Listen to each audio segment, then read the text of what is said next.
सभी साधकों को प्रणाम। कल जब पितृपक्ष में पिताजी के बारे में चर्चा करत रहनी और पितृपक्ष में पितृगीता का वर्णन करत रहनी तो हम हिंदी ठीक से बोल नहीं पावत रहनी। हिंदी बोलत में बड़ा हिचकिचाहट होत रहल। हम सोचनी कि काहे नहीं हम अपन मौलिक भाषा जो भाषा में हम बात कर सके नहीं ठीक से वही भाषा में आप लोगों से बात करें। तो आज से हम भोजपुरी में ही बात करब। कल जब पितृगीता का वर्णन क के सुनौनी तो उसमें हमारे मुँह से एक बार निकल गई कि जितनी भी गीताएं हैं, तो बहुत लोगों के शंका हुई कि शायद गीताएं कहले के मतलब का भइल, पता नहीं लोग ठीक से समझ पाओ कि नहीं। हम आज ही बतावल चाहते हैं कि जैसे आम जनमानस में तो खाली भगवत गीता जो कृष्ण अर्जुन संवाद के रूप में बाटे यही के लोग पढ़े न और यही के गीता के रूप में जाने न। लेकिन हमनी के पौराणिक साहित्य में महाभारत से लेके रामायण तक और जितना भी पुराण बाना सब में कथा भरल बा, बहुत सारा कथा डालल गईल बा। लेकिन कथा के निचोड़ के रूप में गीता डालल गईल बा। यहाँ तक कि रामचरितमानस में भी, रामचरितमानस में 4 ठो गीता बाटे, लेकिन हमनी के कभी भी ऊपर चर्चा नहीं करे नहीं जा।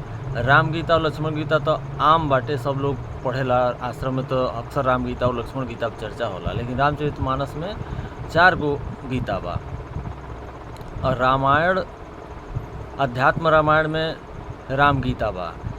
महाभारत अगर पढ़ल जाता तो महाभारत में कम से कम 15 ठो गीता बाटे।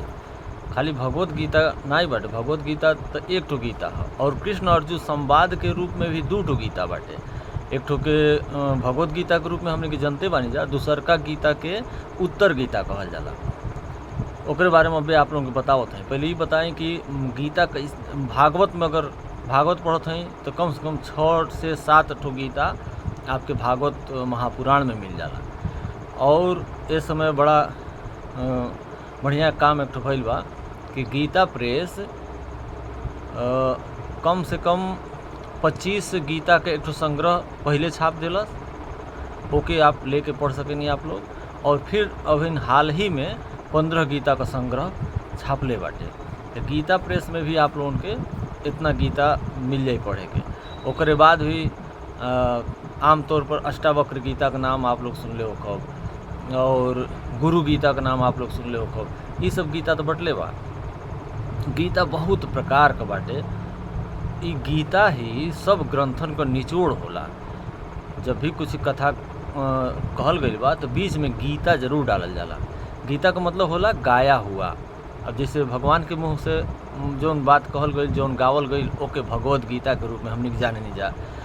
और ऐसे ही जब भगवान भोलेनाथ के मुंह से कुछ कहल गई बाटे ओके ईश्वर गीता के रूप में जानल जाला। माता जी के मुंह से कुछ कहल ओके भगवती गीता कहल जाला। गुरु के मुख से कहल गई बा तो गुरु गीता हो गई बा।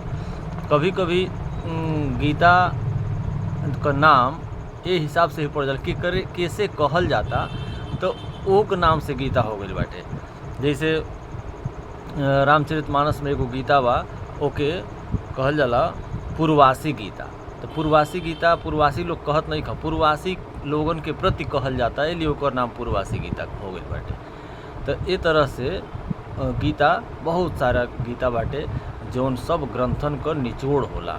महाभारत में 14-15 गो गीता बा, लेकिन उनमें से 1 ठो भगवत गीता ही हमने के खाली पढ़े नहीं जा, वो पूरा महाभारत का निचोड़ हवे। जैसे जब पुराण पढ़ल जाई तो कथा कहानी में इतना लोग उलझ जाई हैं, कथा कहानी के ही सच माने लगी हैं, कथा कहानी से ही अपने जीवन को उत्थान समझे लगी हैं। तो एकरे खातिर गीता डाल दिया जाला ताकि ये भ्रम में न पड़ जा कि एक कथा कहानी से ही उनका उद्धार हो जाए। ये लिए गीता के मुख्य रूप से पढ़े चाहे, उहे पूरे ग्रंथ का निचोड़ है, उहे ज्ञान कांड है। कथा भाग अलग होला। कथा भाग एकरे खातिर होला कि आप कंसंट्रेट होई, आप एकाग्र होई, ये विषय में आपको रुचि होखे लगे, ओकरे बाद भगवत गीता, असली बात भगवत गीता में कहल जाला। भगवत गीता में नहीं, गीता में, भगवत गीता में, महाभारत में भगवत गीता में कहल गई बा। कृष्ण अर्जुन संवाद के बारे में हम बतावत रहनी हो कि कृष्ण अर्जुन संवाद पर 2 ठो ग्रंथ महाभारत में ही बाटे, 2 ठो गीता। एगो के उत्तर गीता कहल जाला, जौन महाभारत के अनुगीता पर्व में मिली। जौन भगवत गीता बा महाभारत के भीष्म पर्व में बा, लेकिन अनुगीता पर्व में जाके आपके युद्ध समाप्त भइले के बाद ई मिलेला। तो ई बड़ा बढ़िया कहानी भी बा ओकरे पीछे।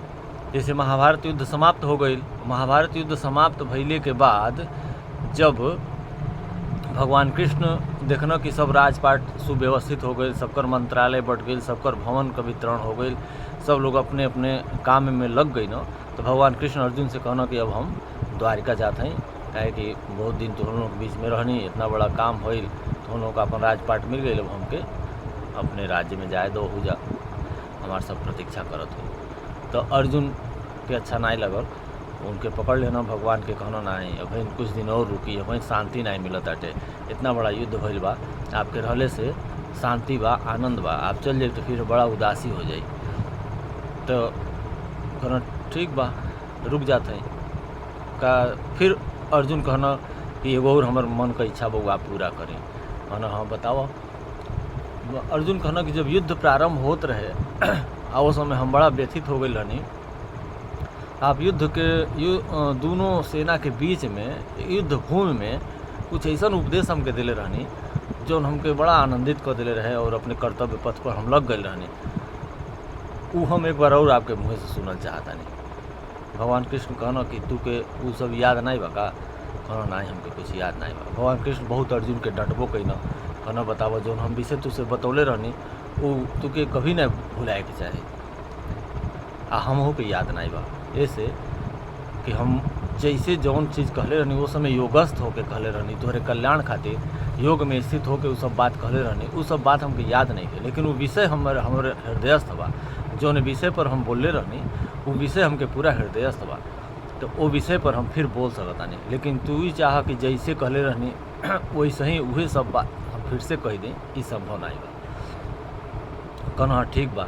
तो फिर वह आध्यात्मिक विषय का चर्चा शुरू भई, आत्मा के विषय में बातचीत शुरू भई, और फिर वही में अर्जुन का प्रश्न और भगवान कृष्ण का उत्तर जैसे भगवत गीता में भइल बा वैसे ही वहाँ भी भइल बाटे, और वो उत्तर गीता के रूप में संग्रहित बाटे।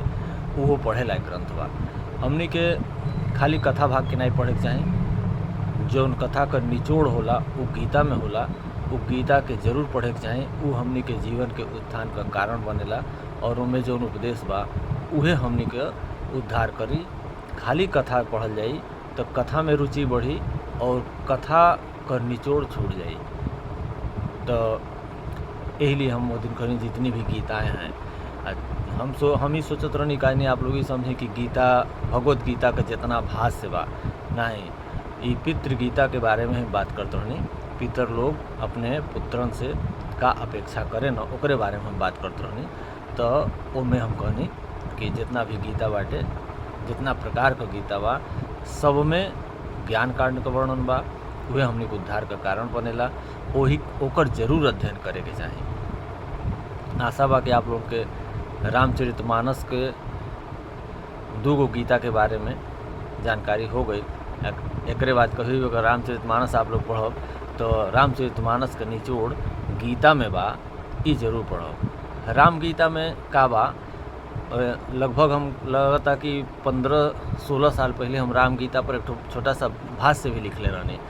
तो उनमें शुरुआत हम यही से कैले रहनी कि राम का कथा हमनी के पढ़ लेनी जा, राम के भगवान के रूप में मान लेनी जा, लेकिन भगवान राम हमनी से का अपेक्षा करता न ऊ जाने के चाही। तो ऊ राम गीता में मिली कि राम जी हमनी से का कहत हूँ, हमनी के का करे के चाही, ई वही में बतावल गइल बा, राम गीता में ही बतावल गइल बाटे। रामचरितमानस में तो राम के महिमा का गान भइल बा और राम के भगवान के रूप में हमनी को मान लेता नहीं जा, लेकिन राम जी हमनी से का चाहता न ऊ राम गीता जब पढ़ल जाई तब भी समझ में आई। कल हम आप लोगों के रामायण के बारे में बताई, आज तो गीता के बारे में बतौनी है, कल रामायण के बारे में बताई।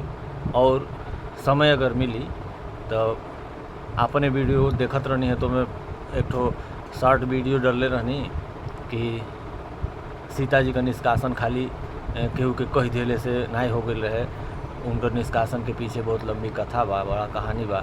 कल अगर समय मिली तो उहो सुनाई।